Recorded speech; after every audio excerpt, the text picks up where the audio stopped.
नमस्कार बच्चों, फैक्ट वाला में आपका स्वागत है। आज की इस वीडियो में हम बात करेंगे 11 नवंबर के करंट अफेयर्स के बारे में और साथ में स्टैटिक जीके को भी कवर करेंगे। तो चलिए शुरू करते हैं। आज की शुरुआत होगी इस कोट के साथ, जो है भविष्य उन लोगों का होता है जो अपने सपनों की सुंदरता में विश्वास करते हैं। इसी के साथ पहला क्वेश्चन है, 2025 में संसद का शीतकालीन सत्र कब आयोजित किया जाएगा? तो इसका सही आंसर है 1 दिसंबर से 19 दिसंबर 2025 तक। तो इसी के साथ कुछ स्टैटिक जीके भी कवर करेंगे। भारत की संसद में आमतौर पर एक साल में 3 सत्र होते हैं। पहला है बजट सत्र, दूसरा है मानसून सत्र और तीसरा है शीतकालीन सत्र। और ये सत्र अलग अलग समय पर होते हैं, लेकिन संविधान के अनुसार दो सत्रों के बीच में 6 माह से अधिक का समय या अंतराल नहीं हो सकता। बजट सत्र को कब बुलाया जाता है? ये फरवरी से मई तक चलता है, जो सबसे लंबा सत्र होता है। दूसरा है मानसून सत्र, जो जुलाई से सितंबर तक होता है। और तीसरा है शीतकालीन सत्र, जो नवंबर से दिसंबर तक चलता है। आगे है, भारतीय संविधान के अनुसार भारत की संसद के कितने अंग होते हैं? तो पहला है राष्ट्रपति, दूसरा लोकसभा, तीसरा राज्यसभा। और संसद का पहला सत्र कब हुआ था? तो भारत में पहली लोकसभा का गठन 17 अप्रैल 1952 को हुआ था। और जो पहली लोकसभा थी वो 5 साल तक पूरा अपना कार्यकाल किया था। और जो पहला लोकसभा का जो सत्र था वो 13 मई 1952 को हुआ था। और लोकसभा भंग कब हुई थी? 4 अप्रैल 1957 को। इसी के साथ ये कुछ अनुच्छेद भी है, जिसमें से अनुच्छेद 79 है। इसमें कहता है संसद का गठन होगा जिसमें राष्ट्रपति, लोकसभा और राज्यसभा शामिल है। और अनुच्छेद 80 है, इसमें क्या बताया है कि राज्यसभा की संरचना का वर्णन करता है, जिसमें अधिकतम 250 सदस्य होते हैं, जिनमें से 12 सदस्य राष्ट्रपति द्वारा नामित होते हैं। बाकी सदस्यों का चुनाव राज्यों और केंद्र शासित प्रदेशों के निर्वाचित प्रतिनिधियों द्वारा होता है। यानी 12 तो राष्ट्रपति द्वारा और 238 निर्वाचित होंगे वे। अनुच्छेद 81 क्या कहता है? लोकसभा की संरचना बताता है, जिसके सदस्यों का चुनाव वैश्विक मताधिकार के आधार पर होता है, यानी इनका चुनाव आम जनता करेगी। इसी के साथ अगला क्वेश्चन है, समान नागरिक संहिता यूसीसी लागू करने वाला भारत का पहला राज्य कौन सा है? तो सही आंसर है उत्तराखंड। 27 जनवरी 2025 को उत्तराखंड में लागू हुआ था। और ये यूसीसी लागू करने के बाद क्या क्या बदलाव आए, उनमें से पहला है सभी धर्मों के लिए शादी, तलाक और संपत्ति के अधिकार जैसे मामलों में एक समान कानून होगा। और दूसरा है विवाह का अनिवार्य पंजीकरण किया जाएगा, जिसमें तीसरा है लिव इन रिलेशनशिप का अनिवार्य पंजीकरण होगा। और चौथा है संपत्ति और उत्तराधिकार में पुरुषों और महिलाओं को समान अधिकार मिलेगा। अगला क्वेश्चन है, भारत की जेल की आबादी का कितना प्रतिशत विचाराधीन कैदियों का है? तो सही आंसर है 70%। अगला क्वेश्चन है, बेलेम शिखर सम्मेलन में घोषित किस नई पर्यावरणीय पहल में भारत पर्यवेक्षक के रूप में शामिल होगा? तो वो कौन सी है? The tropical forest forever facility, TFFF। और जो ये बेल्लम का जलवायु शिखर सम्मेलन है 7 नवंबर 2025 को संपन्न हुआ ब्राजील के बेल्लम में। अगला क्वेश्चन है, किस पड़ोसी देश ने हाल ही में चीफ ऑफ डिफेंस फोर्सेज यानी CDF का नया पद बनाने के लिए संवैधानिक संशोधन पारित किया? तो सही आंसर है पाकिस्तान। और भारत के प्रथम CDS कौन थे? जनरल विपिन रावत। और वर्तमान में CDS कौन है? Lieutenant general Anil Chauhan. और भारत में थल सेना अध्यक्ष कौन है? जनरल उपेंद्र द्विवेदी। और नौसेना अध्यक्ष हैं एडमिरल दिनेश कुमार त्रिपाठी। और वायुसेना के अध्यक्ष हैं air chief marshal MP Singh. अगला क्वेश्चन है, अमेरिकी प्रशासन किस नए नियम के तहत मोटापा या मधुमेह जैसी गंभीर चिकित्सा स्थितियों वाले लोगों को वीजा देने से इनकार करने की योजना बना रहा है। तो वो कौन सी है? पब्लिक चार्ज नियम। अगला क्वेश्चन है, किस देश ने इजरायली प्रधानमंत्री बेंजामिन नेतन्याहू और 36 अन्य अधिकारियों के खिलाफ नरसंहार का गिरफ्तारी वारंट जारी किया है? तो सही आंसर है तुर्की। अगला क्वेश्चन है, ग्लोबल पीस प्रेयर फेस्टिवल वैश्विक शांति प्रार्थना महोत्सव के लिए भारत से भूटान कौन से पवित्र अवशेष भेजे गए हैं? तो भगवान बुद्ध के पिप्पर हवा और कपिल वस्तु अवशेष। और इन पिप्पर हवा और कपिल वस्तु अवशेष में क्या क्या है? इसमें से भगवान बुद्ध के शरीर के अंश यानी उनकी हड्डियां, सोने के आभूषण, रत्न और क्रिस्टल की पेटियां शामिल हैं जो प्राचीन कपिल वस्तु के पिप्पर हवा स्तूप में पाई गई थी। अगला क्वेश्चन है, कौन सा राज्य अपनी आदिवासी समुदायों के लिए बड़े पैमाने पर जीनोम सीक्वेंसिंग परियोजना शुरू करने वाला भारत का पहला राज्य बन गया है? तो सही आंसर है गुजरात। और ये क्या होती है जीनोम सीक्वेंसिंग? एक प्रयोगशाला प्रक्रिया है जिसका उपयोग किसी जीव, मनुष्य, जानवर, पौधे, बैक्टीरिया, वायरस की संपूर्ण आनुवांशिक संरचना यानी जेनेटिक मेकअप या डीएनए अनुक्रम का पता लगाने के लिए किया जाता है। अगला क्वेश्चन है, सितंबर 2026 तक 214 प्रमुख पुराने लैंडफिल को साफ करने के लिए केंद्र सरकार द्वारा शुरू किए गए नए कार्यक्रम का क्या नाम है? तो उसका नाम है डंप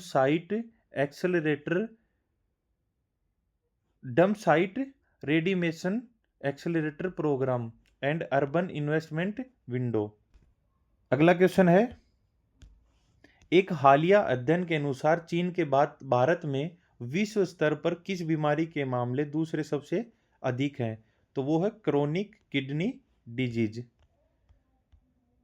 किडनी से संबंधित कुछ इंपॉर्टेंट क्वेश्चंस है जिनमें से पहला है, मानव शरीर में गुर्दों का मुख्य कार्य क्या होता है? तो उनका क्या कार्य है? रक्त का शुद्धिकरण करना।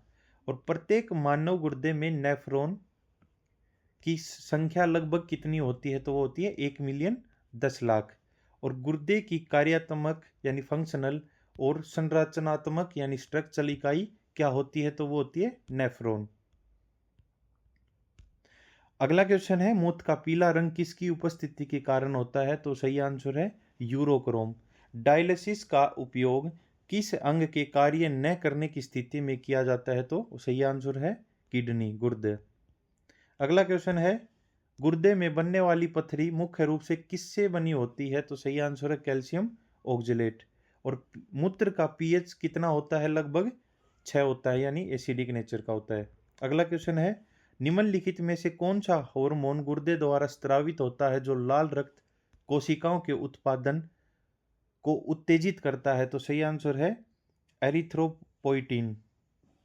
और गुर्दे किस प्रणाली का हिस्सा होते हैं? तो एक्सक्रेटरी सिस्टम, उत्सर्जन प्रणाली का। अगला क्वेश्चन है, बोमन कैप्सूल शरीर के किस अंग में पाया जाता है? तो सही आंसर है गुर्दे में, नेफ्रॉन के भीतर पाया जाता है ये। अगला क्वेश्चन है, भारत का पहला वंदे भारत स्लीपर कोच रख रखाव केंद्र कहाँ बनाया जा रहा है? तो सही आंसर है भगत की कोठी, जोधपुर में। और भारत में सबसे पहले वंदे भारत एक्सप्रेस ट्रेन कहाँ से चली? नई दिल्ली से वाराणसी के बीच में, जो 15 फरवरी 2019 को शुरू हुई थी। और इसको हरी झंडी किसने दिखाई? प्रधानमंत्री नरेंद्र मोदी ने।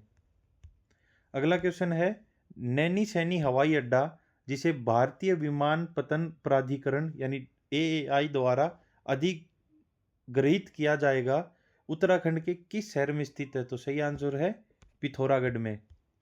अगला क्वेश्चन है, उत्तर प्रदेश सरकार द्वारा 2025-26 सीजन के लिए गन्ने का नया बढ़ा हुआ मूल्य क्या है? तो सही आंसर है 400 रुपये प्रति क्विंटल।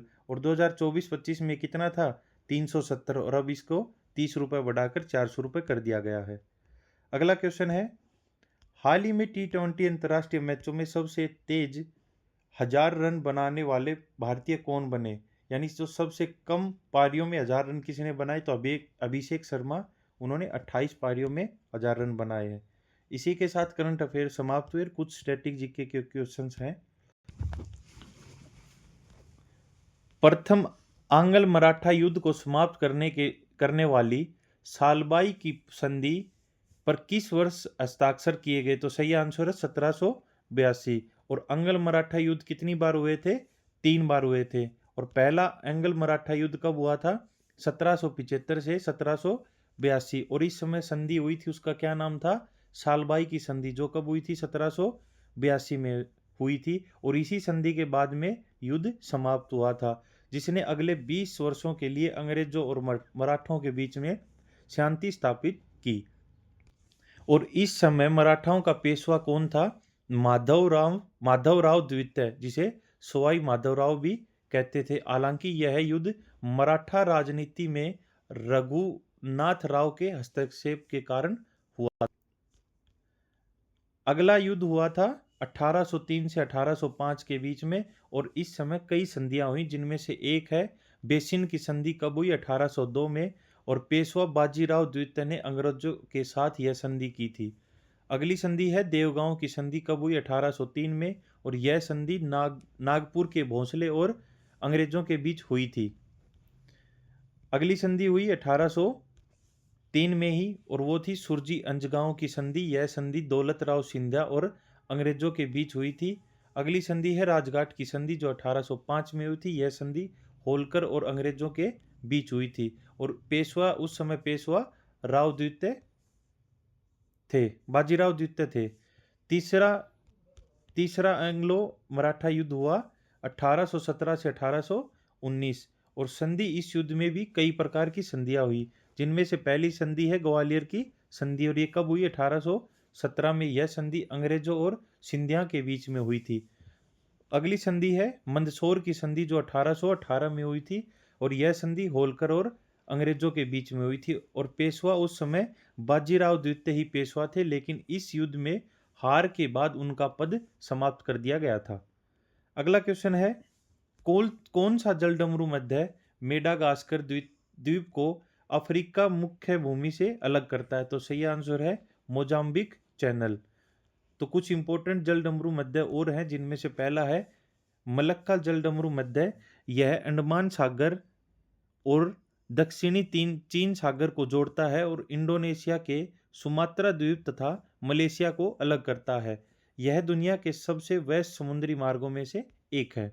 अगला क्वेश्चन है कि पाक जलडमरू मध्य किसके बीच में है? तो यह पाक खाड़ी और मन्नार की खाड़ी को जोड़ता है। और यह भारत के तमिलनाडु और श्रीलंका को अलग करता है। अगला है जिब्राल्टर जलडमरू मध्य है। यह अटलांटिक महासागर और भूमध्य सागर को जोड़ता है। और यह यूरोप के स्पेन देश और अफ्रीका के मोरक्को को अलग करता है। अगला है डोवर जलडमरू मध्य। यह इंग्लिश चैनल और उत्तरी सागर को जोड़ता है और ग्रेट ब्रिटेन को यूरोप से अलग करता है। अगला जलडमरू मध्य है हडसन जलडमरू मध्य। यह अटलांटिक महासागर और लेब्राडोर सागर को कनाडा की हडसन घाटी से जोड़ता है। अगला है बेरिंग जलडमरू मध्य। यह बेरिंग सागर और आर्कटिक महासागर को जोड़ता है। यह एशिया के रूस और उत्तरी अमेरिका के अलास्का को अलग करता है। अगला है सुंडा जलडमरू मध्य। यह जावा सागर और हिंद महासागर को जोड़ता है और इंडोनेशिया के सुमात्रा और जावा द्वीपों को अलग करता है। अगला है कुक जलडमरू मध्य। यह तस्मान सागर और दक्षिणी प्रशांत सागर को जोड़ता है। यह न्यूजीलैंड के उत्तरी और दक्षिणी द्वीपों को अलग करता है। अगला है डेविस जलडमरू मध्य। यह अटलांटिक महासागर और बाफिन सागर को जोड़ता है। यह ग्रीनलैंड और कनाडा को अलग करता है। अगला है होर्मुज जलडमरू मध्य। यह फारस की खाड़ी और ओमान की खाड़ी को जोड़ता है। यह दुनिया का सबसे महत्वपूर्ण तेल मार्ग है। अगला क्वेश्चन है, भारत में ओबीसी आरक्षण के लिए क्रीमी लेयर की अवधारणा को लागू करने की सिफारिश किस समिति ने की थी? तो वो समिति का नाम था रामनंदन समिति। और रामनंदन समिति की स्थापना ओबीसी यानी अन्य पिछड़ा वर्ग के बीच क्रीमी लेयर की पहचान करने के लिए की गई थी। और इस समिति का गठन 1993 में सुप्रीम कोर्ट के इंदिरा साहनी मामले 1992 के फैसले के बाद गठित किया गया था और इसमें सुप्रीम कोर्ट ने ओबीसी के लिए 27% आरक्षण को बरकरार रखा, लेकिन साथ ही क्रीमी लेयर आर्थिक रूप से समृद्ध लोगों के लिए आरक्षण को के बाहर रखने का निर्देश दिया गया था।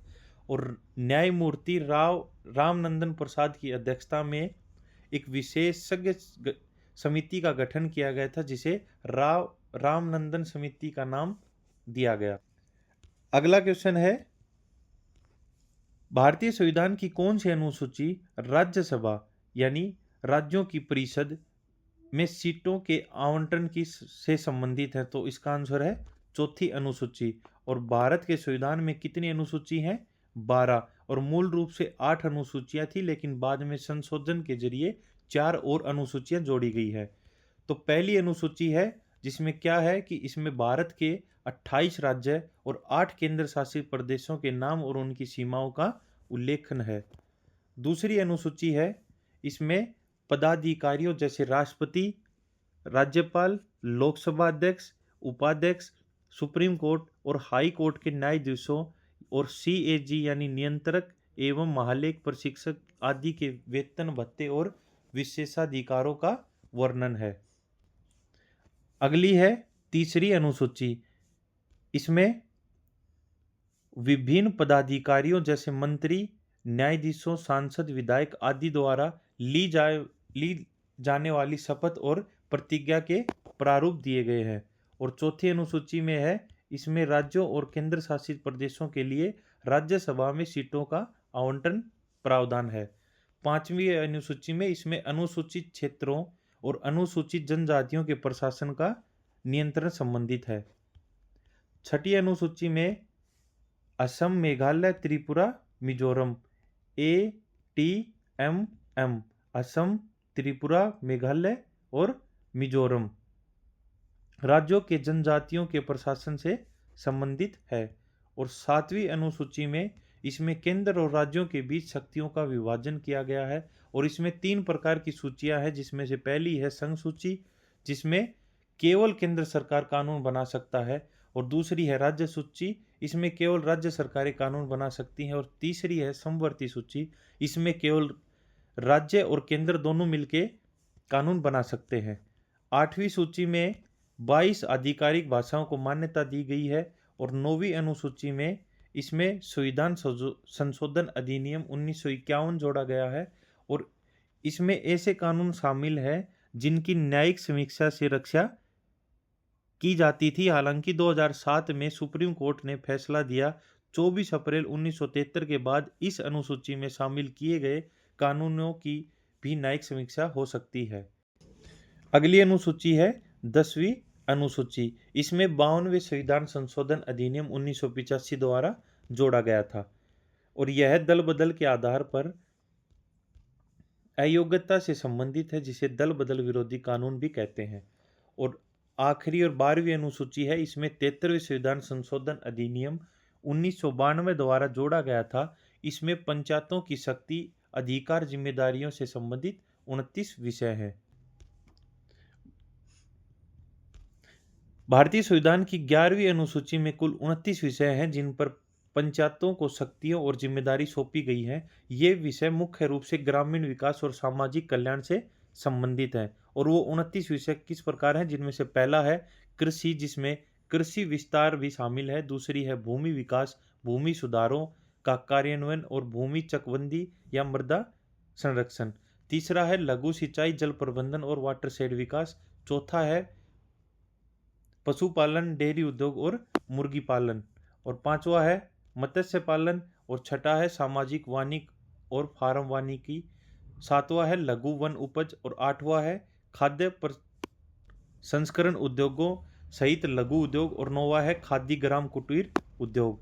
और 10वां है ग्रामीण आवास। 11वां है पेयजल। और 12वां है ईंधन चारा। और 13वां है सड़कें, पुलिया, पुल, घाट, जलमार्ग और संचार के अन्य साधन। 14वां है इसमें ग्रामीण विद्युतीकरण, जिसमें बिजली का वितरण भी शामिल है। और 15वां है गैर पारंपरिक ऊर्जा स्रोत, 16वां है गरीबी उन्मूलन कार्यक्रम और 17वां है शिक्षा जिसमें प्राथमिक और माध्यमिक शिक्षा भी शामिल है और 18वां है तकनीकी प्रशिक्षण और व्यावसायिक शिक्षा, 19 है प्रौढ़ और अनौपचारिक शिक्षा, 20वां पुस्तकालय, 21वां सांस्कृतिक गतिविधियां और 22 में बाजार और मेले है और 23 में है स्वास्थ्य और स्वच्छता जिसमें अस्पताल, प्राथमिक स्वास्थ्य केंद्र और औषधालय भी शामिल है। 24वां है परिवार कल्याण, 25वां है महिला और बाल विकास और 26वां है समाज कल्याण।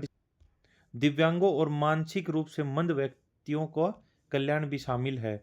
27वां है कमजोर वर्गों का कल्याण और विशेष रूप से अनुसूचित जातियों और अनुसूचित जनजातियों का कल्याण। 28वां है सार्वजनिक वितरण प्रणाली और 29वां है सामुदायिक परिसंपत्तियों का रखरखाव। अगला और 12वीं अनुसूची में इसमें 74वें संविधान संशोधन 1992 में जोड़ा गया था। इसमें नगर पालिकाओं की शक्तियां, अधिकार और जिम्मेदारियों से संबंधित 18 विषय शामिल हैं। अगला क्वेश्चन है 1815 में कलकत्ता में आत्मीय सभा की स्थापना किसने की जिसे ब्रह्म समाज का उग्रदूत माना जाता है? तो सही आंसर है राजा राम मोहन राय। और आत्मीय सभा ने ही बाद में ब्रह्म समाज की नींव रखी जिसकी स्थापना राजा राम मोहन राय ने 1828 में की थी। यह संगठन 1823 में निष्क्रिय हो गया लेकिन इसके विचार और आदर्श बाद में ब्रह्म समाज में शामिल हो गए और राजा राम मोहन राय ने 19वीं सदी के एक महान भारतीय समाज सुधारक और विद्वान है जिन्हें आधुनिक भारत का जनक माना जाता है और इनके कुछ प्रमुख योगदान भी हैं जिनमें से पहला है ब्रह्म समाज की स्थापना। उन्होंने 1828 में ब्रह्म समाज की स्थापना की जो एक प्रमुख सामाजिक धार्मिक सुधार आंदोलन था। इसका उद्देश्य हिंदू धर्म में सुधार करना, मूर्ति पूजा और अनुष्ठानों का विरोध करना था। इनका अगला योगदान है सती प्रथा का उन्मूलन। वह सती प्रथा के खिलाफ एक प्रबल विरोधी थे जिसमें विधवाओं को उनके पति की चिता पर जला दिया जाता था और उनके प्रयासों के परिणाम स्वरूप तत्कालीन governor general Lord William Bentinck ने 1829 में सती प्रथा को गैरकानूनी घोषित कर दिया गया। महिलाओं का अधिकार में भी इनका योगदान है। उन्होंने महिलाओं के अधिकारों जैसे कि संपत्ति का अधिकार और विरासत का अधिकार के लिए संघर्ष किया था। उन्होंने विधवा पूर्ण विवाह का समर्थन किया और बहु विवाह के खिलाफ आवाज उठाई।